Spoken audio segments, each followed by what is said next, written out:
Thank you for speaking to us. Let's start off with team news. How is everybody? Everyone is, or most are okay. Mickey is good, trained today. He's available for selection for Saturday, so it's good. Jed is getting closer. It'll be a little bit touch and go, but there's a good chance that he could be ready. Thought maybe there was one more. Can't remember. Yeah, but those, yeah. Christian Romero, you're expecting to be back available this weekend? Yeah, I do that, yeah. He's back. And I'll ask you about Romero because, as you know, I'm sure he's taken to Instagram this week to call the number of players that were available at the weekend disgraceful. I was just wondering what you thought he meant by that and what was your reaction to it? Yeah, I think if you want to know what he meant, you of course need to ask him. I think that's the right way to take that question. Coachy is a very passionate character and player that they want to leave everything on the pitch and is very ambitious and want to win every single time. Sometimes when you are like that, sometimes there can come an outburst, happen this time, and it's something we have, of course, dealt with internally. And this is not the first time he's perhaps taken to social media to express his frustrations. How do you feel about him using social media to do that? I think I said to you again that there's a lot of ways of doing things. Coachy has been very good for us this season and the past seasons, and I think that's very important to be aware of. I wouldn't have done it. Yeah, that's my message. And the timing of the post has been interpreted by some in reference to the transfer window. Are you happy with the amount of business that the club did during that window? I think I think we signed Conor Gallagher, which is is a quality player to the, how can you say, a quality player for the starting 11. Of course, he needs to perform, and no one is promised any position. But we signed a quality player, and then we signed a young player for the future. I think if you compare to a lot of the other Champions League clubs, Premier League clubs, I think that's very good. And I think where we are, I think it's okay. We tried to do more, but it was not possible for whatever reason. And I said it the whole time, that is very, very important, that we take good decisions and are calm. So it needs to be for the short term and for the long term. Thank you, Thomas. Best of luck this weekend. Sarai, please. Thomas, good to see you. I want to talk about João Paulinho because he had an excellent performance against Manchester City. Very versatile, plays as a six, plays as a right-sided centre-back. Also nominated for Premier League Goal of the Month. I actually spoke to him earlier today and he said, I spoke to Thomas earlier and I said, I'm really excited for the Manchester United game. How is the morale in the squad? It must be really good for you to hear that the players are up. They feel like they're in a good rhythm to go against them. João is been very, very important for us in many ways, and to have a versatile player like him that can play the six, that outside centre back also played the one of the two, which he did in second half, is very impressive, and he's part of how can you say, driving the team. And I agree with him. I think there's been, I said it for a while. I think the performances are more competitive, consistent. Are they perfect? No, but we are getting closer and closer. And I think especially the last, how can I say, 4 performances more, that we have a little bit of an unbeaten run. And can we, instead of not only, but have some top second half performances, I think can we also add up more in the first half. So I think we are in a place where we can look forward. We know Tottenham have played better away from home as well. Old Trafford is a big occasion. What have you made of Carrick so far? He's had an excellent start and their style of play. Yeah, I think he's had a great start. Seems like there was injected a little bit of energy or whatever into the team. And I think it looks like some of the players are they are in a good place. We know the threats. I also think the post before from Brian and Burmo, Ahmad, Cunha, and we know Fernandes is getting this team ticking. He's done that the last, 4 or 5 years. He's been incredible. So it's a threat, it's a challenge, but we're all looking forward to it. And lastly, Xavi Simons, it seems like he's playing, he's expressing himself, he's playing with more freedom. Of course, the whole team's level needs to be consistent and uplift, but individually, is this just all you wanted to see from him just enjoying his football a bit more and taking more risk? Yeah, but I think he took plenty of risk also when he started. I just think now, of course, naturally, he's more consistent. He's knowing his teammates better. The teammates know him better. We become a little bit more consistent. He's adapting more and more to the Premier League, and also to play Premier League and Champions League is just different. And I agree that his last performance has been very good, and the way he is, creating for the team in different ways. I like that. If it's a touch ball in behind, if it's driving the ball, slide pass, outside the foot, cross. So I think he's getting better and better. Thank you. Ian, please. Hi Thomas, how are you? I'm good, thank you. Sorry to go back to Romero's text messages, or sorry, not text, social media posts. You said that we should ask him, but we don't get a chance to ask him. So I'm asking you as his manager.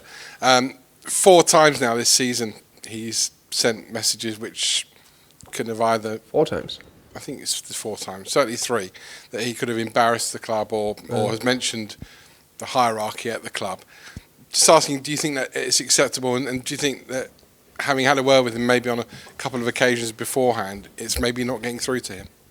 First and foremost, I don't know it's 4. Or maybe you've got better numbers than me. I know after the Bournemouth game and this game, those are the 2 I can relate to. Of course, like with a lot of things, we're dealing with it internally in terms of what we're taking care of it. That's my main message to that. But by dealing with it internally, I mean, Pedro Porro sent out a couple of social media messages as well. I mean, would you prefer your squad not to go on social media, and just, if you haven't got anything positive to say, just don't say anything on social media? The social media, I think I can't get rid of it. I think it's what some people call the future, or it's the now, whatever it is. So it's out there, and one thing I do know, we all definitely put too much attention to social media, all of us. And it seems like everything was written on the social media is the truth. It's such a small number of people who are actually writing something out there. And everything we just take for, no, that's the truth. Which I think is a challenge in general, overall. But of course, with everything, that's the way it is, and we just need to deal with it. Finally, your challenge most immediately is Manchester United. It seems that this season United and Spurs have gone in very different directions since they met in the Europa League final last season. United, after a slow start, now are looking at getting back into Europe and the Champions League. For Spurs, what is the ambition in the Premier League from here until the end of the season? I also think it's maybe a nice little context to say that Man United don't play European football. I think we can all acknowledge there's a little bit, it's extra challenge. It's something we embrace and we're happy with. So I think let's judge us when we are on the same, challenges. The ambition is that we want to do very well and carry on with the good performances and beat Man United in 2 days' time. Thanks, Thomas. You're welcome. Alistair, please. Hi Thomas, just one more on the Romero post. Just wary about, I know it's social media and you can't take too much, but so many of the players liked the post, and I just wonder, is that make it even more of a delicate thing for you to have to deal with internally in terms of punishment, whatever was done, because this kind of wealth of feeling among the squad, it seems? First and foremost, we don't know what a like means. I don't know how many words were there in the text. Is it well done, guys? You did amazingly when I had to go off at a half-time. If that's the like, then perfect. Then there's nothing. Okay, fair enough. Can you understand the fans' fears about the lack of activity towards the end of the window? Because obviously you spoke to us in press conferences towards the end about maybe a short-term solution might be a loan signing, things like that. And I think maybe the fans fear that the position in the table, if you can't put out, say, a full team or options on the bench to change games, you could end up sliding down further. What I like is that the fans are very passionate and they want the best for the club, and are very ambitious, which they should be. Tottenham is a fantastic club, and we should achieve great things. It's also you say the challenge is we have a few players out. Some of them are coming back, and a lot of them are coming back also this season, and hopefully sooner rather than later. So that's one thing. Of course, we looked into loan options. Of course, we looked into other options, but for different reasons, nothing more happened. And I still think it was not like we wanted to buy 5 players. That's not the case. So we got a very good player in Conor Gallagher, and a good young one in Sousa. Just last one. I know it's with hindsight now, but I just wonder, do you look back at all on the Brennan Johnson sale, bearing in mind we now know no more attackers came in after that, and still feel the timing was right, and maybe it could have been a summer move rather than a January one? So there's a lot of moving parts in every decision, in terms of when you sell a player or when you buy a player. You can say if we play 3-4-3, we have right now 5 available players to the front 3, which is a decent number. Hopefully Richie is back soon, then we are 6, and when Mo come back, then we are 7. So if you look at it from that perspective, I think it's okay. Hi Thomas, just back on Romero. I think last time this happened after the Bournemouth game, yourself and Johan spoke to him, and I know you said you've dealt with it internally this time. Just wondered if you could clarify, was it yourself and Johan, Vinay, whoever, who spoke to him again? That I can clarify that we dealt with it internally. Fabio Paratici, he's left the club now. He's been unveiled at Fiorentina today, and he's come out and said Fiorentina have a serious set of owners, and he repeated that statement a couple of times. Just wondered what you make of those comments. I haven't seen them. True, don't know them, so I back Fabio to that's probably the truth. And then just final one from me. Spurs have conceded quite a lot of goals from outside the box this season. I think it's the 3rd highest in the Premier League. Just wondered if you had any particular thoughts on why that is the case. Oh, that can be a big analysis on that. There can be unbelievable quality in the moment from players. There can be a coincidence. It can be that we didn't put enough pressure on the ball in a specific moment. I would like us to. You can say I think we scored 2 goals in the last 4 or 5 games, so that should have given us more points than we got. So no doubt that we can. There's a lot of things we can improve. One of them is to concede less. I'll finish this section with George, please. Hi Thomas. Can you confirm if you've fined or disciplined Cuti Romero in any way? I can confirm that we dealt with everything internally. And I guess, we don't know then if you have or not, but what would be the argument for sort of fining him and disciplining him when, people can draw conclusions, but I guess factually he stated that he was ill, but he felt like he had to play because you only had 11 players, and that's disgraceful.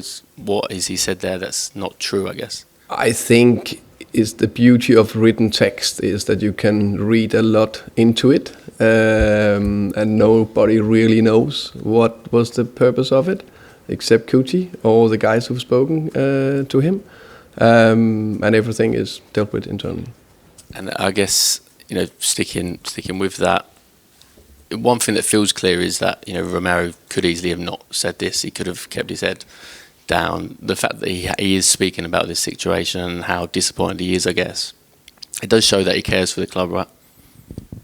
I think it shows that Cuti is extremely passionate. He wants to win. He wants to do everything he can together with his teammates to achieve great things. But you need to ask him next time you speak to him. And just finally, I guess with the remaining games of the season, I think you're 10 points or 9 points, above West Ham in 18th and 10 points off Liverpool in 6th. It felt like in January maybe one more signing could have made the difference in pushing to Europe. The club's spoken about ambition a lot, but it feels like the club's kind of settling for mid-table right now. Is that fair to say? That's your opinion. I don't think this club is very ambitious. I think if it was like this, easy to get another player in, then I played Football Manager. I decided that was not as fun to be a head coach of Tottenham. So it's never that easy. It's much more complicated. We all know that. Very ambitious. We are in different stages of where we want to be, but that's not the same that we are not ambitious. We are very ambitious.